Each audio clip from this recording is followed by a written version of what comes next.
Hello and welcome to Superhero Movie Review Time. I'm your host Grant Liston, one really bored Englishman here. I love movies, I love them, and I also love comic books. So as you can imagine, from 2008 onwards I have been in bliss.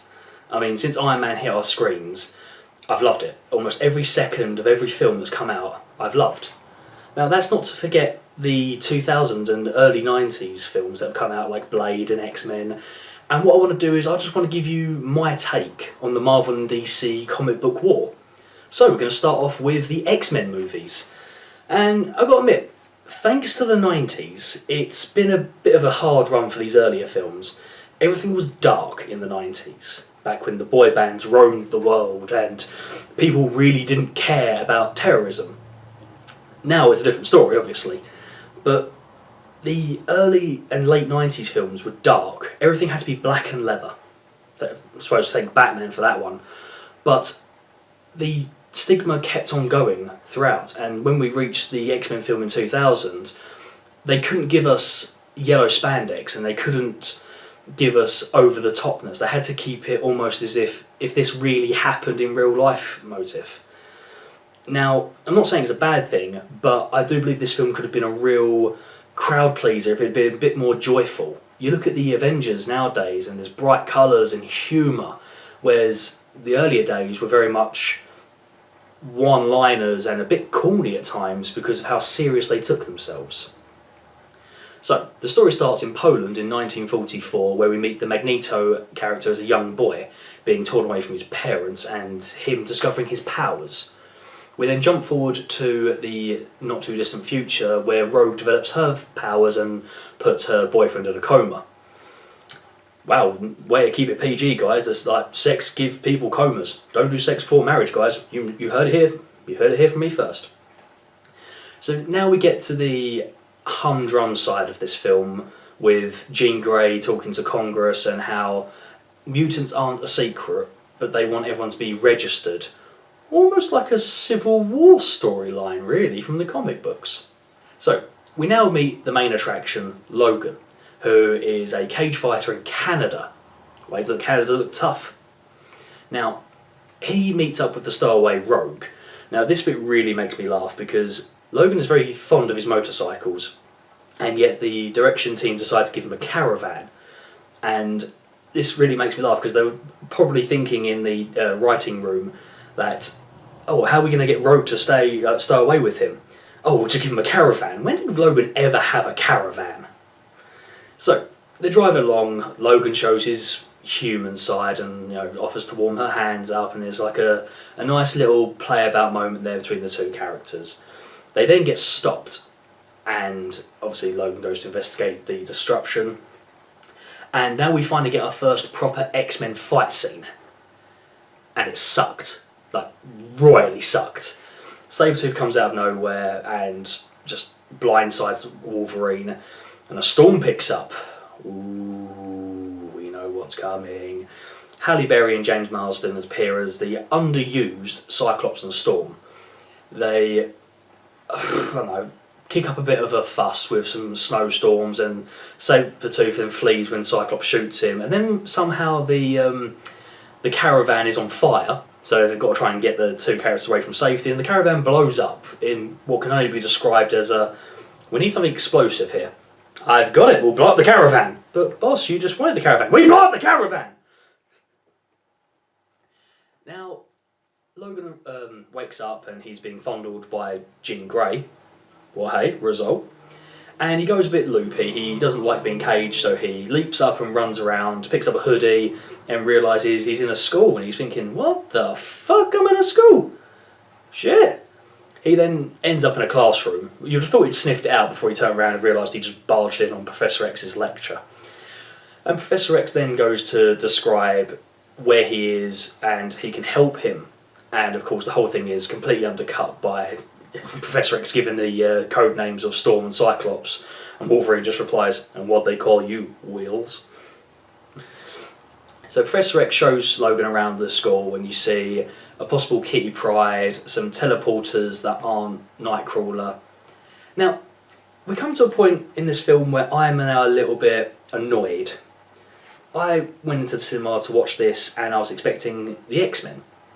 And so far we've got Professor X, Wolverine, Storm, Cyclops and Jean Grey. Where's Nightcrawler? Where's Iceman? Oh, okay, a little bit here and there of Iceman. Where's Beast? Where's Havoc? Gambit? Angel? I think they really missed a trick here by putting these characters in and focusing mainly on Logan's storyline. I understand they've got sequels to bring these extra characters in, but it really felt flimsy, like they didn't have enough of a budget to cover the extra actors to make this an X-Men movie instead of just this how Wolverine met a few people. We now come to Magneto's plan, and Magneto's plan is to capture Senator Kelly, who is basically Donald Trump 16 years early, and then decides to mutate him into a mutant. But he doesn't really explain why he does this. I mean, turning Senator Kelly into a mutant, like, did he just want to test the machine out, or did he just target him specifically? They don't really cover the why. I mean, I get why he wants to turn everyone into a mutant, because he's leading the mutant revelation. It seems a bit forced, this bit here, like just trying to make Magneto look really scary. Also, in Magneto's plan, he then sends Mystique into the school disguised as Rogue's only friend, Iceman. And she manages to convince Rogue to run away because nobody likes you. That is essentially Rogue's role in this entire film. Nobody likes me, I'm going to run away again. And you think, oh, for fuck's sake, Rogue. Ugh, grow a backbone. It's like teenage American girls seem to have this fear of everything, that they just, like, everything's out to get them. They can just hear the wind go, skank. So Rogue runs away to the train station, Professor X finds her using Cerebro, and they set off. Now we start getting a bit of fun with this film. This is where I started to really enjoy it, because we get our first proper fight scene. So this is fight scene number 2, but in my opinion the first real fight scene. And of course you've got Sabretooth and Toad, Cyclops and Storm.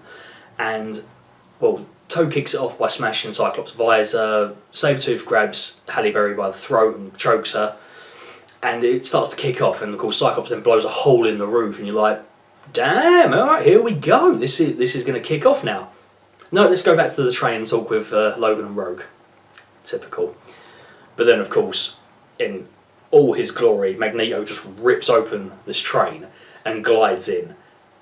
I've seen a lot of Superman movies, and a few of the actors look kind of uncomfortable flying around doing the tough man pose, as it were, and they didn't really feel the build as Clark Kent. Sir Ian McKellen as Magneto, brilliantly portrayed as Magneto, can I add. He was phenomenal in this role, absolutely brilliant, and he looks so comfortable flying around as Magneto. I mean, literally.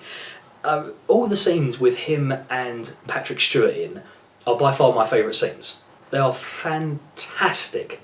The pair of them have such chemistry on screen and on stage. If you've never seen a stage show, you need to. They are brilliant. So Magneto rips open this train, glides in, and takes Rogue and throws Wolverine about like a toy. It is brilliant. I can't undersell how good this scene is, and how much fun you can tell all the actors are having in this moment. We now digress into the next scene where Magneto's leading his posse out and he's flanked by Toad and Sabretooth. Interesting here, I thought Sabretooth was the muscle, yet Toad's, holding the girl sort of thing as they're leaving. It's just like, Toad's trying to be important here, and I'll take the heavy load on this one, guys, I've got this. Good for you, Toad. And they find themselves completely outnumbered and outflanked by the police force. In a car just out of the way, Professor X is now mind-controlling both Toad and Sabretooth, and he commands Toad to bring him Rogue and Sabretooth to hold Magneto by the throat. Okay, that's a pretty ballsy move right there. So Magneto then ups the ante. He then reverses the flow of the guns and takes them all out of the copper's hands and holds them all hostage and shoots just one. And he's now holding all the guns and one bullet, and it's slowly sinking into the guy's forehead. And it's like a real Mexican standoff, a superhero chicken, if you will. Who's going to break first? Who? So, Professor X obviously relents. All the guns drop, and the copper's now thankful he's still alive. Mystique then comes in with the chopper, and all the bad guys escape. They head back to the X Mansion, and earlier on, Mystique had sabotaged Cerebro.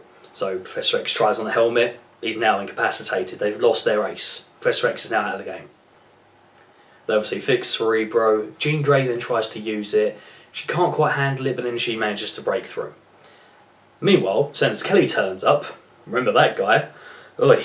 So he turns up, and he dies in Storm's hands, and Storm's like, ew, no, that's gross, and basically from this point on, as you can tell, they shoehorn so much story in because they kind of run out of time.